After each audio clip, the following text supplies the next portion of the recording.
प्यारे बच्चों, जय यीशु। आइए आज की इस क्लास की शुरुआत हम पवित्र आत्मा के गीत से करें। हम भक्ति भाव से हाथ जोड़ें और पवित्र आत्मा के आगमन के लिए प्रार्थना करें।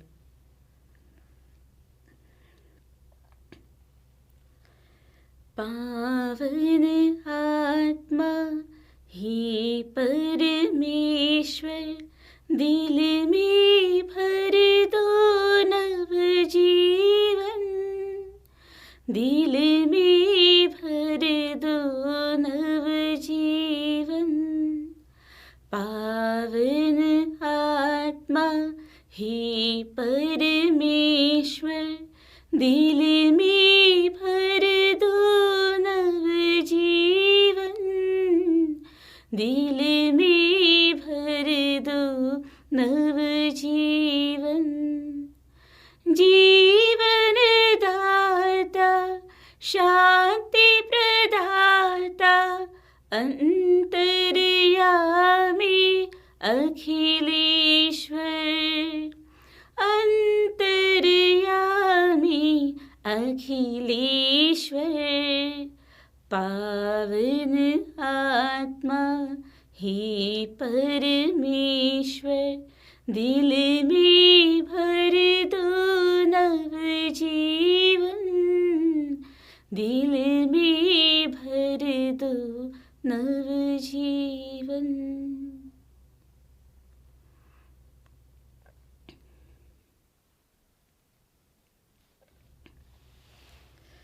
पिता, पुत्र और पवित्र आत्मा के नाम पर आमीन। जय यीशु। प्यारे बच्चों, आप सब लोग कैसे हैं? हमारे कैटेकिज्म के हम आसपास आधे भाग पे या आधे से ज़्यादा भाग पे आ गए हैं और अब तक हमने हमारे मुक्तिदाता प्रभु यीशु, फिर प्रभु यीशु के जो विशेषताएं हैं, प्रभु यीशु ऐतिहासिक व्यक्ति है और प्रभु यीशु के व्यक्तित्व की क्या क्या विशेषताएं हैं और उससे हमें बढ़ने के लिए क्या करना चाहिए, और बाद में फिर जीवन के बारे में, जीवन के मूल्य और महत्व के बारे में हमने ऐसे बहुत सारी चीज़ें पढ़ी है और आज का टॉपिक उसी से रिलेटेड है। अब तक हमने जीवन के बारे में, जीवन क्या है और जीवन परमेश्वर की भेंट है, तो उस भेंट के लिए, उस उपहार के लिए हमें कैसा मनोभाव होना चाहिए, हमें जीवन के प्रति कैसा आदर दिखाना चाहिए, इन सब चीज़ों के बारे में हमने पिछले चैप्टर्स में पढ़ा था। तो आइए आज हम पढ़ते हैं प्रेम करने और जीवन देने। इस चैप्टर का नाम, 8वें चैप्टर का नाम है प्रेम करने और जीवन देने। बच्चों, प्रेम ये हमारे परमेश्वर से मिला हुआ सबसे बड़ा वरदान है। क्यों? क्योंकि प्रभु कहते हैं कि वह प्रेम है। हाँ, प्रभु प्रेम अवतार है। गॉड इज लव, है ना? तो इसीलिए जो प्रेम हमें मिला है, यह परमेश्वर का सबसे बड़ा उपहार है और जीवन का सबसे बड़ा सौभाग्य भी प्रेम ही है ना? इसीलिए विलियम टेम्बिल, इन्होंने यह बहुत ही सुंदर वाक्य कहा है कि जीवन का सबसे बड़ा सौभाग्य प्रेम है। और इस कथन का अर्थ बहुत ही अच्छा निकलता है।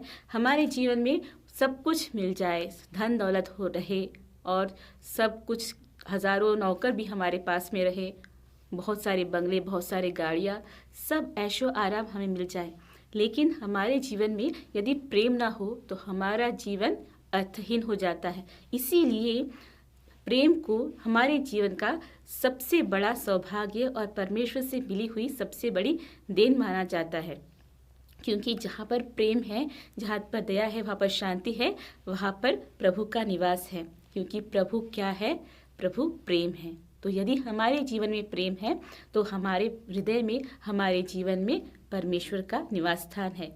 तो इसीलिए आइए बच्चों, हम इस चैप्टर को बड़े ही ध्यान से और एकाग्रता से पढ़ें, जिससे हम प्रभु परमेश्वर की जो अनुपम भेंट प्रेम है, इसके बारे में ठीक ठीक समझें और इसके अनुसार अपना जीवन बिताएं। प्रेम करने का एकमात्र दायित्व परमेश्वर ने हम सबको दिया है ना? प्रभु परमेश्वर ने नई आज्ञा कौन सी दी है? प्रभु परमेश्वर ने हमें एक नई आज्ञा दी है ना? कौन सी है? प्रेम की आज्ञा। जैसा परमेश्वर ने हमको प्रेम किया है, वैसा हमें भी अपने पड़ोसियों के साथ अपने से ज़्यादा प्रेम करना है ना। तभी हम एक दूसरे को प्रेम करने से ही दूसरों के सामने व्यक्त कर सकते कि हम प्रभु परमेश्वर के, प्रभु यीशु मसीह के सच्चे अनुयायी हैं। हमारे प्रेम भरे स्वभाव से हम एक दूसरे को बता सकते हैं। इसीलिए प्रेम को संसार का सार कहा गया, समरी। हम जब एक कहानी पढ़ते हैं तो उसका शॉर्टकट में नोट्स निकालते हैं, समरी निकालते हैं, तो ये हमारा जीवन एक बहुत बड़ा चैप्टर है। और इस बड़े चैप्टर का एक सारांश या सार छोटा नोट है प्रेम। प्रेम संसार के सार या संसार का एक संक्षिप्त में जो हम उसका व्याख्या कर सकते हैं, उस शब्द को कह सकते हैं। सिर्फ 2 अक्षर में हम इस संसार की जो विवरण है या व्याख्या कर सकते, वह है प्रेम। प्रेम संसार का सार है और इस सत्य को हम अपने जीवन में रोज अनुभव करते हैं। जीवन के समस्त क्षेत्रों में ये शक्ति और सौंदर्य का बाहर लाने वाली विशेष सिद्धि या शक्ति है प्रेम। अगर प्रेम हो तो सब कुछ सुंदर, सब कुछ मधुर, सब कुछ हमको, हमारे मन को प्रसन्न करने वाला होता है। अगर हमारे पास सब कुछ हो लेकिन उसमें प्रेम की कमी हो तो हमारा जीवन कुछ नहीं होता है। इसीलिए तो हम संत पौलुस के कुरिन्थियों के नाम पत्र में पढ़ते हैं कि प्रभु परमेश्वर हमसे क्या चाहते हैं और हमारा जीवन किस प्रकार का होना चाहिए। संत पौलुस हमें प्रेम के बारे में बताते हैं। अध्याय 13 प्रेम क्या क्या होना चाहिए। कुरिन्थियों के नाम संत पौलुस का पहला पत्र अध्याय 13, उसमें प्रेम के विषय में बताया है। अगर हमको सब कुछ ज्ञान प्राप्त हो लेकिन हमारे पास में प्रेम ना रहा तो कुछ नहीं, हम सिर्फ एक आवाज करने वाला साधन बन जाते हैं। अगर हमारे पास में बहुत कुछ, हम हिम्मत से खुद को जला भी दे, खुद की बलिदान भी चलाए, लेकिन अगर हमारे उस बलिदान में प्रेम का कमी हो तो हमारा बलिदान कुछ भी नहीं। ऐसे अनेक प्रकार के अनुभवों को, तुलनाओं को लेकर प्रेम के बारे में संत पौलुस बताते हैं। तो आइए बच्चों, ये प्रेम क्या है इसके बारे में सीखें। ईश्वर ही प्रेम है और प्रेम की पराकाष्ठा में उन्होंने मनुष्य को रचा है। क्यों परमेश्वर ने मनुष्य को रचा है? Why did God made man? हमने हमारे छोटे क्लास के कैटेकिज्म में पढ़ा है परमेश्वर ने हमें क्यों बनाया है। परमेश्वर ने हमें इसलिए बनाया है कि हम परमेश्वर को जाने, परमेश्वर को प्यार करें, है ना। और परमेश्वर ने अपने प्रेम की खातिर ही हम सबको बताया है। पराकाष्ठा यानी क्लाइमैक्स, परमेश्वर के प्रेम की जब क्लाइमैक्स तक पहुंचने के बाद में उस प्रेम को प्रकट करने के लिए ही पिता परमेश्वर ने मनुष्य की सृष्टि की। ये जब सब कुछ पृथ्वी बनाए, उस पर सब कुछ चीज़ें बनाए, उस सब की देखरेख करने के लिए, उसका आनंद उठाने के लिए, उसको आगे बढ़ाने के लिए प्रभु परमेश्वर ने मनुष्य की स्थापना की। तो इसीलिए ये जो प्रेम प्रभु ने हमें व्यक्त किया है, उस प्रेम को पूरा करने का दौत्य भी प्रभु परमेश्वर ने हम मनुष्यों को दिया है। इसीलिए प्रेम करने और प्रेम किए जाने का सामर्थ्य मनुष्य को ही दिया है ना। इसीलिए कोई पेड़ या पौधा हम लगाते हैं, उसमें भी जीवन है, उसको भी प्रभु परमेश्वर ने बनाया है, लेकिन क्या वह प्रेम कर सकता है? क्या वह प्रेम किए जाने लायक है? हम ज़रूर उस पर प्यार दिखाते हैं, प्यार से पानी डालते हैं, लेकिन क्या हम हमारे जो मनुष्य में हम एक दूसरे के सामने प्यार जताते हैं, एक दूसरे का ख्याल रखते हैं, उस तरीके से किसी भी जीव जंतुओं पर प्रभु ने ये स्पेशल आशीर्वाद नहीं दिया है। प्रेम करने का और प्रेम किए जाने का ये जो स्पेशल एबिलिटी, स्पेशल शक्ति प्रभु परमेश्वर ने सिर्फ मनुष्य को ही दी है और इसीलिए मनुष्यों को इसका सही सही उपयोग करना है। तो इसका जो प्रभु ने भेंट दिया है, जो आशीर्वाद दिया है हम मनुष्यों को प्रेम का, वह सिर्फ प्रेम का अनुभव करने के लिए और हमारे मन को जो आनंद भरने के लिए ही नहीं, बल्कि उस प्रेम का फलस्वरूप संतति उत्पन्न करने के लिए भी है और उनकी परवरिश करने के लिए। इसीलिए आदि मानव को आशीर्वाद देते हुए ईश्वर ने क्या कहा? उत्पत्ति ग्रंथ अध्याय 1 वाक्य 28, आदि मानव को, आदम को आशीर्वाद करते हुए प्रभु परमेश्वर ने कहा, फलो फूलो पृथ्वी पर फैल जाओ। आदम और हेवा को आशीर्वाद देते हुए प्रभु ने क्या कहा? फलो फूलो और पृथ्वी पर फैल जाओ। पृथ्वी पर फैल जाओ मतलब क्या है? फलना फूलना मतलब क्या है? जब आदम और हेवा को प्रभु परमेश्वर ने बनाया, उन्हें आशीर्वाद दिया, तो उन्होंने उनको यह एक दौत्य सौंपा कि प्रभु का जो सृष्टि का कार्य है, रचना का कार्य है, वे उस कार्य को कंटिन्यू करे, जारी रखे। तो उनके द्वारा जो संतति निर्माण होंगी, जो बच्चे उन्हें होंगे, उनके द्वारा हम प्रभु के सृष्टि कार्य में भाग लेते हैं। इसीलिए जब मनुष्य शादी करके उनके प्रेम का फल स्वरूप बच्चे पैदा करते हैं, उनको संतान होती है, तो वे उस संतान से अपने प्रभु परमेश्वर के जो सृष्टि कार्य है, रचना कार्य है, उसमें भाग लेते हैं और उस कार्य को जारी रखते हैं। तो देखिए बच्चे, कैसे प्रभु परमेश्वर हमें प्रेम करते हैं। प्रेम की पराकाष्ठा में उन्होंने मनुष्य को निर्माण किया और मनुष्य को निर्माण करने के बाद में उन्हें यह दौत्य भी दिया कि वे फले फूले और पृथ्वी पर फैल जाए। इसका मतलब इस प्रेम स्वरूप फल को प्रेम करना, प्रेम किए जाना और प्रेम के फलस्वरूप संतति पैदा करना भी परमेश्वर ने एक दौत्य कर्तव्य के रूप में मनुष्य को सौंपा है। आगे हम देखते हैं लैंगिकता ईश्वर की देन। लैंगिकता मतलब सेक्स। यह टॉपिक आमतौर पर चर्चा में नहीं करते हैं। हम कभी कभी शर्माते हैं या यह वाक्य कहने के लिए हिचकिचाते हैं, लेकिन ये लैंगिकता या सेक्स प्रभु परमेश्वर की ही देन है।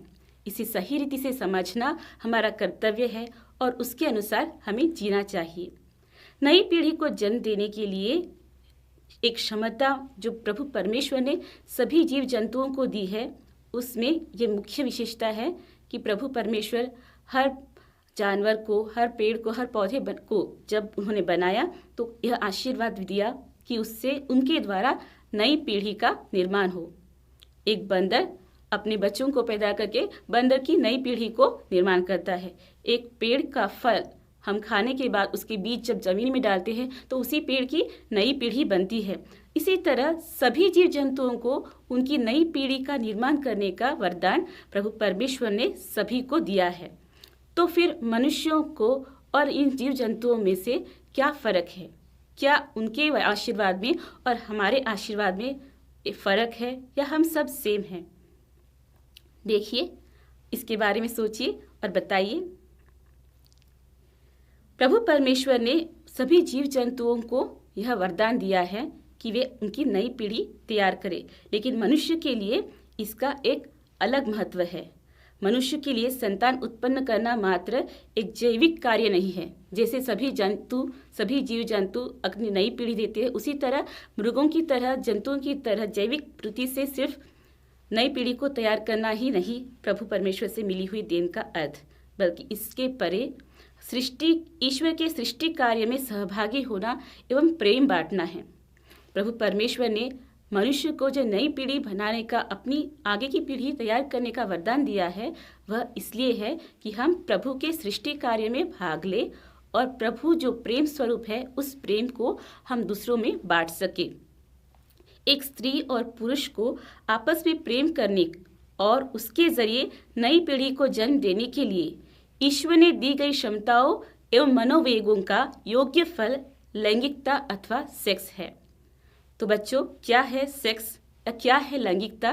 देखिए, स्त्री और पुरुष को आपस में प्रेम करने और उसके जरिए नई पीढ़ी को जन्म देने। आजकल हम जब सुनते हैं सेक्स के बारे में तो हमारे मन में सिर्फ एक विचार ऐसे, जिससे हम फिल्म्स में, टीवी में, फोन्स में देखते हैं कि सीरियल में सीन्स और टीवी में सीन्स कि एक लड़का और एक लड़की, उनके आपस में संबंध है और वे एंजॉय करते हैं, उसी को हम सेक्स बोलते हैं या लैंगिकता बोलते हैं। लेकिन प्रभु परमेश्वर ने हमें जो यह लैंगिकता का वरदान दिया है उसका सही अर्थ इस तरह है। क्या है वह? स्त्री और पुरुष को आपस में प्रेम करने, सिर्फ प्रेम करने ही नहीं बल्कि इस प्रेम के जरिए एक नई पीढ़ी को जन्म देने।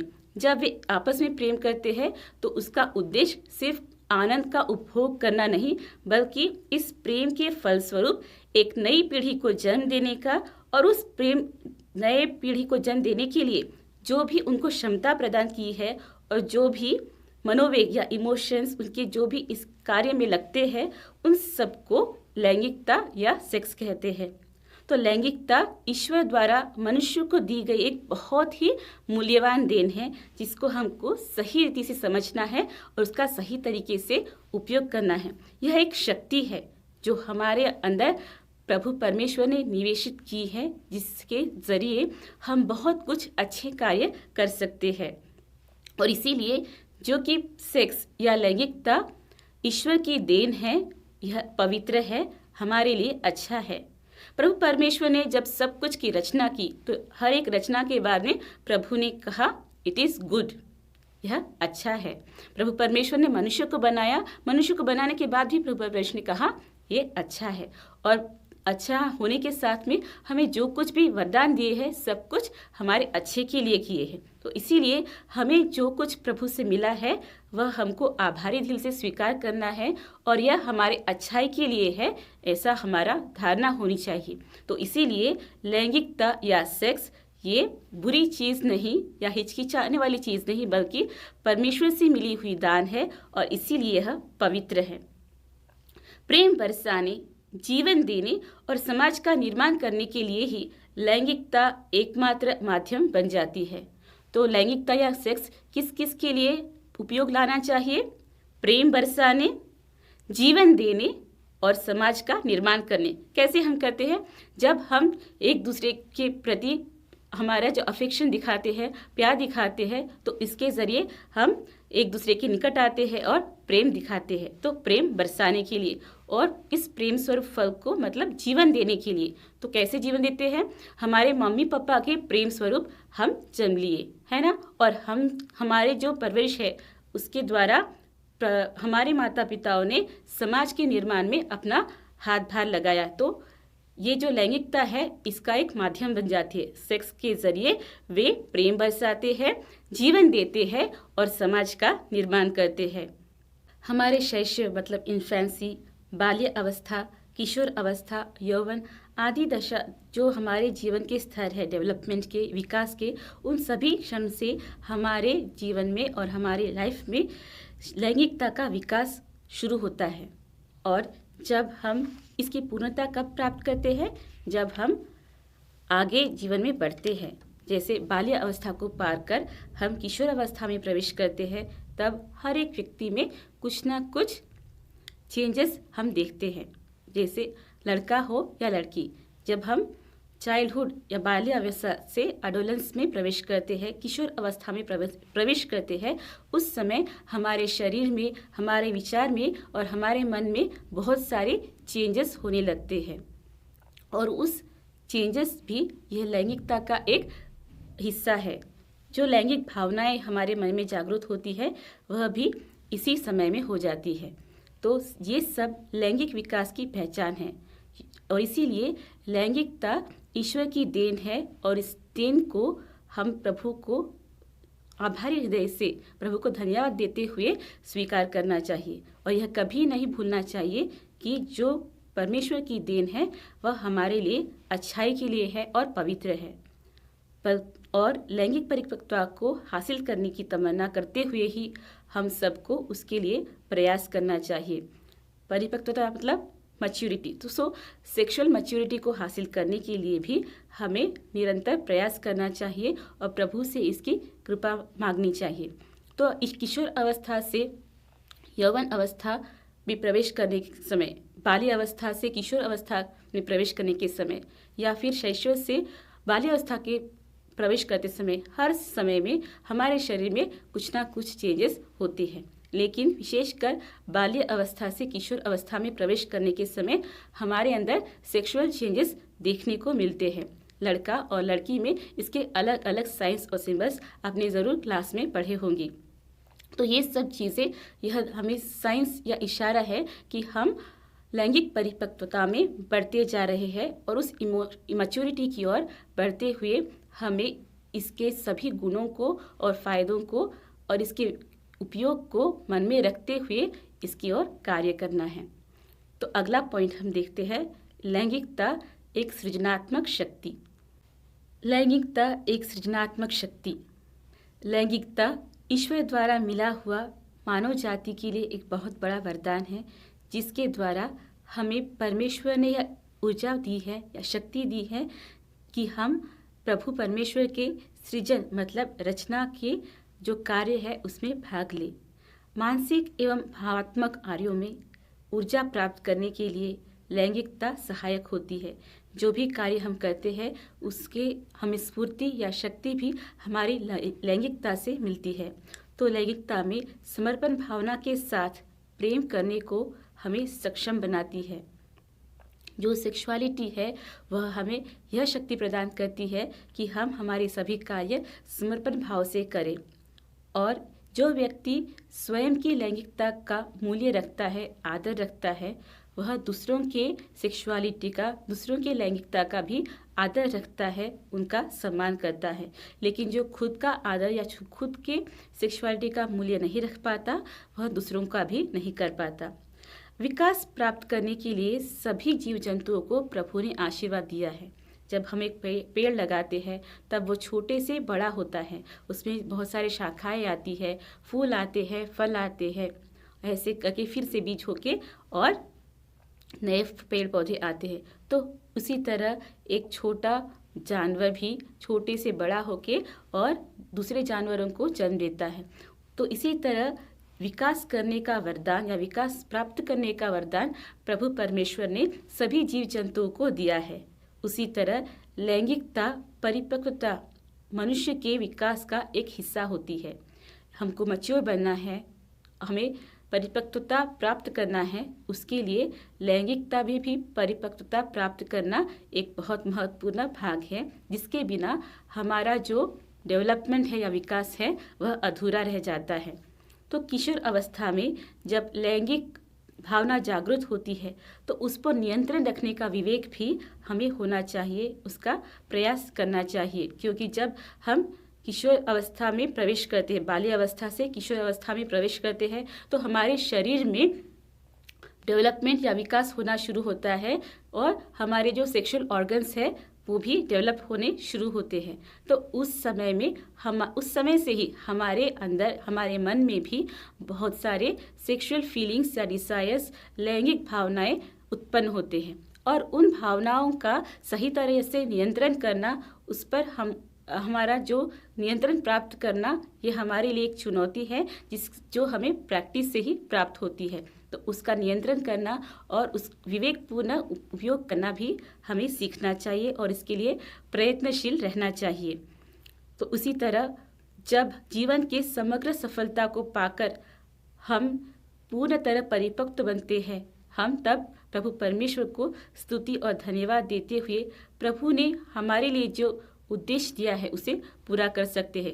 हमारे सृष्टि के पीछे जो प्रभु का उद्देश्य है उसे हम पूरी तरह निभा सकते हैं। इसीलिए जीवन की समग्र सफलता पाकर ईश्वर की स्तुति करना हमारे व्यक्तित्व का उद्देश्य जो है उसे हम पूरा कर सकते हैं। लेकिन जब हम इस लैंगिकता के पथ में भ्रष्ट हो जाते हैं या लैंगिकता को ठीक तरह न संभालते हुए उसका गलत उपयोग करते हैं, तब हम प्रभु ने हमें यह वरदान जिस उपयोग के लिए दिया है उसको पूरा न करके हमारा जीवन नष्टता की ओर या नाश की ओर ले जाकर खुद को हम खत्म कर देते हैं।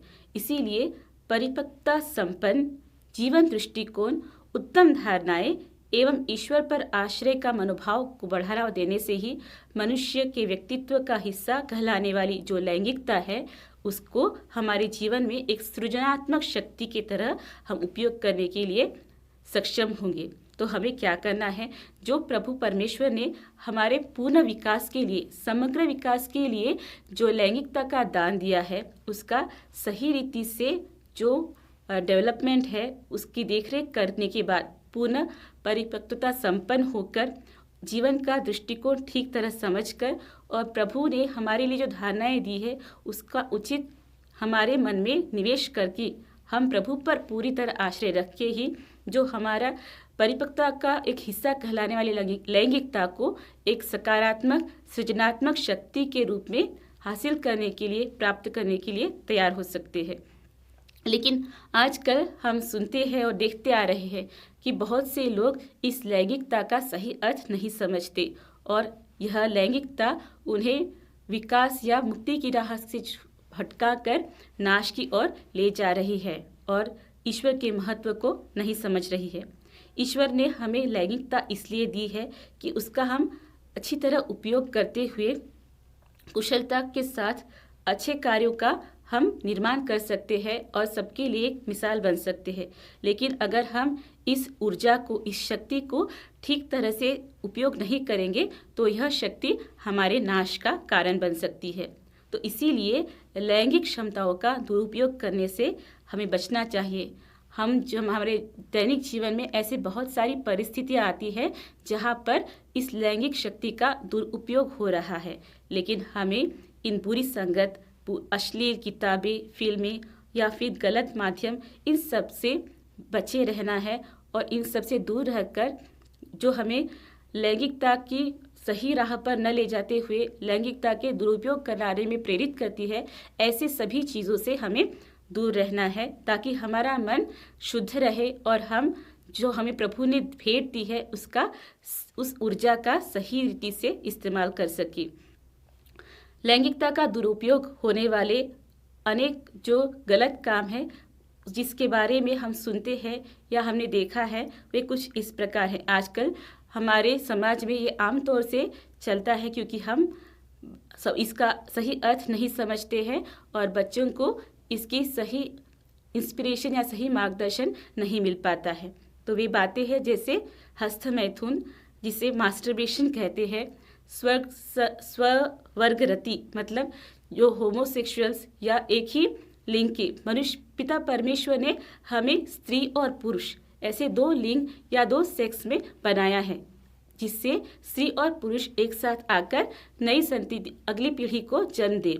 लेकिन आजकल इस लैंगिकता का दुरुपयोग सिर्फ उपभोग के लिए करते हुए हम प्रभु परमेश्वर ने जिस उद्देश्य के लिए हमें यह शक्ति दी है उसे न समझकर अपने ही भोग विलास के लिए हम देखते हैं कि बहुत सारे लोग स्त्री स्त्री या पुरुष पुरुष एक साथ रहने का और एक साथ जीवन बिताना चाहते हैं, क्योंकि उनका उद्देश्य सिर्फ उन्हें जो लैंगिकता से आनंद मिलता है या उपभोग करना चाहते हैं वहीं तक वहाँ पर वे सीमित रखते हैं। साथ ही साथ हम देखते हैं व्यभिचार या ऐसी बुरी आदतें, इनमें फंसकर लैंगिकता के प्रति हम पाप करते हैं, ईश्वर की इच्छा के विरुद्ध जाते हैं और इस ईश्वर ने हमारे लिए जो योजना बनाई है उसे हम पूरा नहीं कर पाते हैं। इसीलिए प्यारे बच्चों, हमें इन बुरी आदतों से बचे रहना है। जब कभी हमारे मन में ये सेक्सुअल ड्राइव्स आते हैं या हमारे मन में लैंगिकता की भावनाएं उत्पन्न होती है, यदि उसके बारे में आपको कोई प्रश्न है, कुछ डाउट्स है, तो आप आपके बड़ों के साथ इसके ऊपर चर्चा कर सकते हैं। वे आपको सही मार्गदर्शन देंगे। जो ब्लू फिल्म्स है या गंदे किताबें हैं जिसमें अश्लील बातें लिखी है, जो भी अन्य माध्यम है जो हमें इस बुराई की ओर ले जाते हैं, इन सब से बचे रहना है और इनकी ओर हमें ले जाने वाले दोस्तों से भी दूरी रखना है, जिससे हम इन बुराइयों से बचे रहे और अच्छे मार्ग पर जो लैंगिकता हमें शक्ति के रूप में दी है उसका सही रीति से उपयोग कर सके। लैंगिकता का स्वयं गलत उपयोग करना एवं गलत उपयोग करने के लिए दूसरों को मजबूरी कर देना, ये दोनों भी गलत है। ना तो हमें स्वयं इसका दुरुपयोग करना है, ना किसी और को इसे करने देना है या किसी और को इसे करने में मजबूर करना है। ये सभी परमेश्वर के आज्ञा के खिलाफ है। तो ऐसी परिस्थितियों से बचने के लिए हमें हमेशा सतर्क रहना है।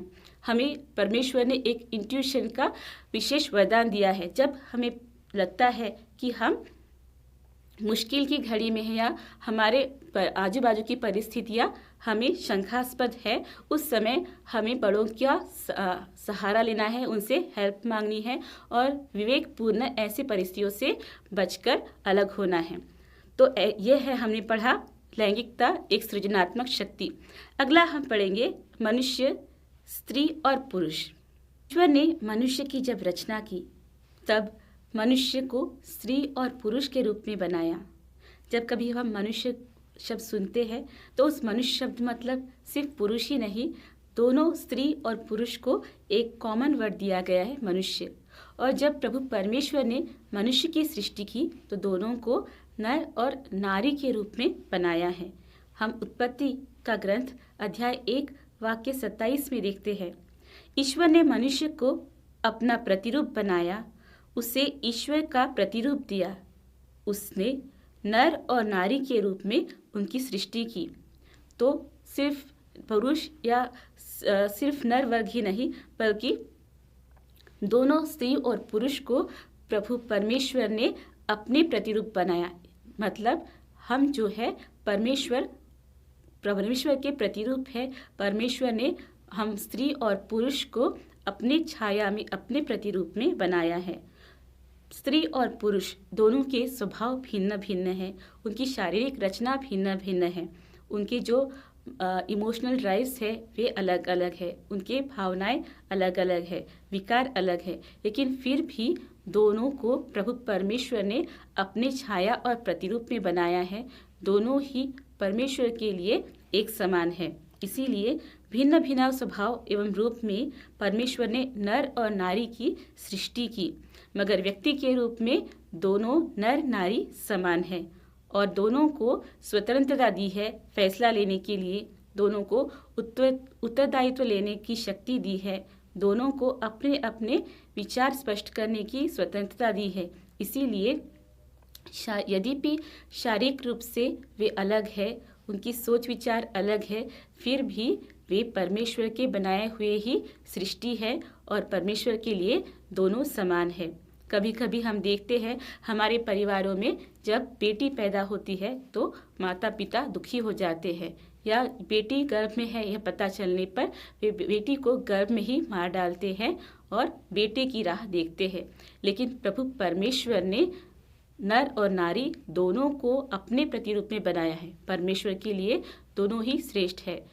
पुरुष स्त्री से श्रेष्ठ नहीं या स्त्री पुरुष से श्रेष्ठ नहीं, क्योंकि परमेश्वर ने उन दोनों को अपने प्रतिरूप और छाया में बनाया है। इसीलिए हमें इस भिन्नता को याद रखना है और यह भिन्नता हमें एक दूसरे से कॉम्पीट करने के लिए या स्पर्धा करने के लिए नहीं, ये नहीं साबित करने के लिए कि स्त्री बड़ी है या पुरुष बड़ा है। आजकल हम देखते हैं कि हर जगह पर प्रतियोगिता है, स्पर्धा है, सब लोग एक दूसरे के सामने जाना चाहते हैं, एक दूसरे से बड़ा करके दिखाना चाहते हैं। लेकिन प्रभु परमेश्वर ने हमें भिन्न स्वभाव के बनाया है, जिससे इन भिन्नताओं द्वारा हम पूर्णता प्राप्त कर सके। ये जो डिफरेंसेस हम में हैं, ये डिफरेंसेस से हम कंप्लीशन तक पहुँचे। मतलब जो भिन्नताएं स्त्री और पुरुष में है वे उन्हें यूनाइट करती है, एकत्र करती है और एक दूसरे को पूर्णता प्राप्त करती है। इसीलिए स्त्री पुरुष के सिवा अधूरा है और पुरुष स्त्री के सिवा अधूरे। तो दोनों जब भिन्न स्वभाव के व्यक्ति एक साथ आते हैं तो वे पूर्णता प्राप्त करते हैं। इसीलिए परमेश्वर ने इन्हें जो नर और नारी के रूप में भिन्नता प्रदान की है, वह एक दूसरे को पूर्णता प्राप्त करने के लिए ही दी है। तो इसी प्रकार हमें भी भिन्नता के रहते भी आपस में एक दूसरे को पहचानते हुए, सम्मान करते हुए पूर्णता की ओर अग्रसर होने के लिए ईश्वर से कृपा मांगनी है, क्योंकि हम सब विविध है या भिन्न भिन्न है, जिससे प्रभु परमेश्वर के विविध कार्यों में भाग ले सके। एक व्यक्ति को ईश्वर की योजना के अनुसार ही ईश्वर ने बनाया है। परमेश्वर की योजना की थी कि मैं एक स्त्री के रूप में जन्म लूँ। परमेश्वर की योजना है कि आप एक पुरुष के रूप में जन्म ले। हम में से हर एक अपने माँ के गोद में आने के बाद, उस माँ के गर्भ में आने के पहले से भी प्रभु परमेश्वर ने हमारे लिए योजना बनाई गई है। परमेश्वर हमें जानता है, हम परमेश्वर के दिव्य नियोजन में पहले से विद्यमान हैं। इसीलिए हम देखते हैं यिर्मयाह का ग्रंथ अध्याय 1 वाक्य 4 में ईश्वर हमसे कहता है, माता के गर्भ में तुझको रचने से पहले ही मैंने तुझे जान लिया है। एक बहुत ही सुंदर गीत हम गाया करते हैं, है ना, जिसकी कुछ पंक्तियां इसमें है ना, मेरा ईश्वर मुझे कितना प्यार करता है, माँ के गर्भ में रचने से पहले मुझे जान लिया। प्रभु परमेश्वर हम सबको जानते हैं और हमारे लिए प्रभु परमेश्वर के मन में जो योजनाएं हैं वे पहले से विद्यमान है। इसीलिए मेरा लड़का होना या लड़की होना परमेश्वर के दिव्य नियोजन में है और इसी के हिसाब से मेरी सृष्टि हुई है और इसके प्रति हम सबको कृतज्ञता मन से रहना चाहिए। जो लड़के हैं वह ये सोचते बैठे हैं काश मैं लड़की होती तो मैं क्या क्या करती, सब लोग मुझको प्यार करते, मुझे नए नए कपड़े मिलते, अलग अलग डिज़ाइन के कपड़े पहन सकती, सब लोग मेरा ज़्यादा ख्याल रखते। जो लड़कियां हैं वे शायद सोचते रहेंगी मैं लड़का होता तो कितना अच्छा होता, मुझे सबके सामने बाहर जल्दी जा सकती हूँ और मुझे जो चाहिए वो कर सकती हूँ, मुझे ज़्यादा शक्ति मिलती। ऐसे अलग अलग विचार हम अलग अलग लड़का लड़की होने के बारे में या लड़की लड़का होने के बारे में सोचते रहते हैं। लेकिन वास्तव में प्रभु परमेश्वर ने हम सबको जो कुछ बनाया है वह परफेक्ट है, पूर्णता है। इसीलिए हमें लड़का या लड़की या स्त्री या पुरुष जिस तरीके से प्रभु ने बनाया है उसके प्रति हमें प्रभु परमेश्वर को धन्यवाद हृदय अर्पित करना है और परमेश्वर की योजना के अनुसार कार्य करने के लिए स्त्री और पुरुष को समान रूप से परिश्रम करना चाहिए। हमें प्रभु ने जो स्पेशल स्त्री होने के नाते जो स्पेशल क्षमताएं दी है, जो स्पेशल क्वालिटीज़ दी है, स्पेशल शक्तियाँ दी है, उसके प्रति स्त्री को धन्यवाद देते हुए परमेश्वर के जो कार्य सौंपे हैं उन्हें वह पूरा करना है। पुरुष होने के नाते परमेश्वर ने आपको जो स्पेशल एबिलिटीज़ दी है, स्पेशल स्ट्रेंथ दी है, स्पेशल कार्य शक्ति दी है, स्पेशल विचार दिए हैं, उसके प्रति आपको धन्यवाद हृदय से परमेश्वर के सामने अपने आप को समर्पित करते हुए परमेश्वर का जो योजना आपके लिए है उसे पूरा करना है। तभी हम परमेश्वर ने हमें जो कार्य सौंपा है उसे ठीक से कर पाएंगे और परमेश्वर के प्रति कृतज्ञता दिल से अपना जीवन व्यतीत कर पाएंगे।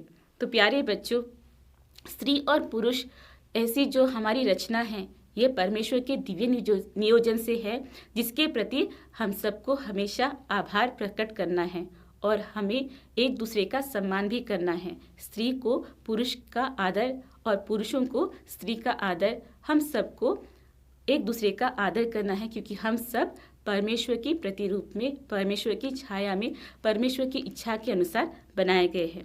तो प्यारे बच्चों, आज के क्लास का यह पाठ हम यहीं पर ख़त्म करेंगे। आज हम देख रहे हैं इस पाठ में जिसमें जीवन देने के लिए, प्रेम करने के लिए और जीवन देने के लिए हमें प्रभु ने जो वरदान दिए हैं उसके बारे में पढ़ रहे हैं, जहाँ पर हमने लैंगिकता के बारे में पढ़ा, प्रेम जो सबसे बड़ा सौभाग्य जीवन का है उसके बारे में पढ़ा। उसके बाद में हम लैंगिकता के बारे में पढ़ते आ रहे हैं, जहाँ पर लैंगिकता एक सृजनात्मक शक्ति के रूप में हमने देखा और कैसे प्रभु परमेश्वर ने किस कार्य के लिए मनुष्य को स्त्री और पुरुष के रूप में बनाया है। इस पाठ के बाकी पाठ को हम अगले एपिसोड में देखेंगे। आप इस पाठ को अच्छे से पढ़िए। आपको जो डाउट्स है उससे आप रेखांकित करके अपने टीचर्स, अपने फ्रेंड्स, अपने माता पिताओं से, अपने कैटेकिज्म टीचर्स से ज़रूर पूछ के डिस्कस कीजिए और हमें भी कमेंट में लिख भेजिए। तो प्यारे बच्चों, एक छोटी सी प्रार्थना के साथ, प्रार्थना गीत के साथ हम इस क्लास को कंक्लूड करेंगे। हम सब हाथ जोड़कर प्रार्थना करें।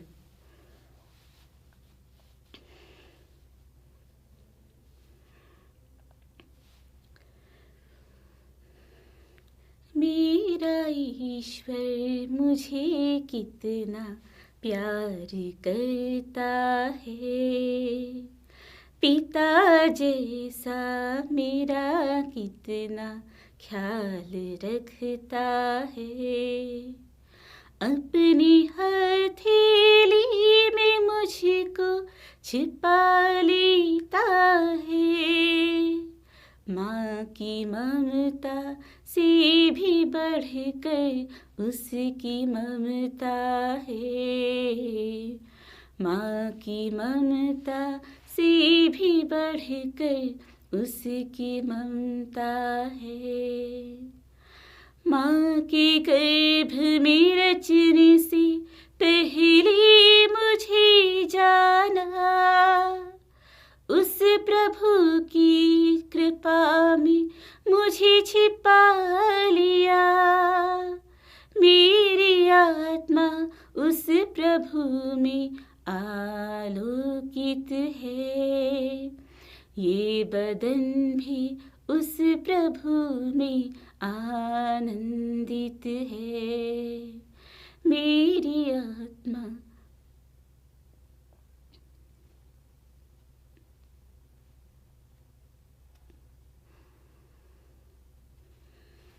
पिता, पुत्र और पवित्र आत्मा के नाम पर आमीन।